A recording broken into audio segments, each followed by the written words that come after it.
Alors moi, mon métier, ça consiste justement en priorité atteindre ses objectifs, voilà, à gérer une équipe de vente. Aujourd'hui, j'ai la chance d'avoir à peu près, on va dire, 10 vendeurs à gérer, donc vendeurs et également 2 monteurs. On va dire des objectifs qui sont plutôt mensuels. Après, on a des objectifs quotidiens, des objectifs hebdo.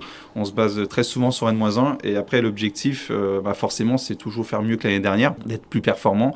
Moi, quand je suis arrivé l'année dernière, c'était de faire mieux que mon prédécesseur. Et aujourd'hui, c'est faire mieux que moi-même. Donc, tous les jours, justement, on essaie de se dépasser. Et après, c'est pas seulement des objectifs, c'est tout ce qui touche justement la gestion des stocks, communication avec les appros, voilà, parce qu'on communique énormément avec eux. On peut également faire tout ce qui est ma promotion, on va dire maison, faire un peu de remise pour gérer des vieux stocks, etc., qu'on appelle des déprés. Donc, c'est des produits dépréciés.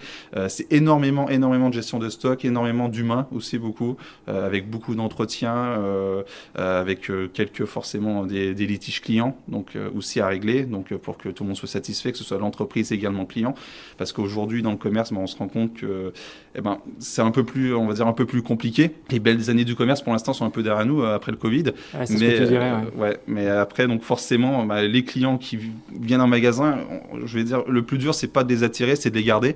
Donc justement c'est vraiment un boulot à faire sur nous-mêmes pour garder le plus grand nombre de clients possible et que tout le monde soit satisfait pour que derrière ça engendre un peu plus de chiffre d'affaires pour l'entreprise.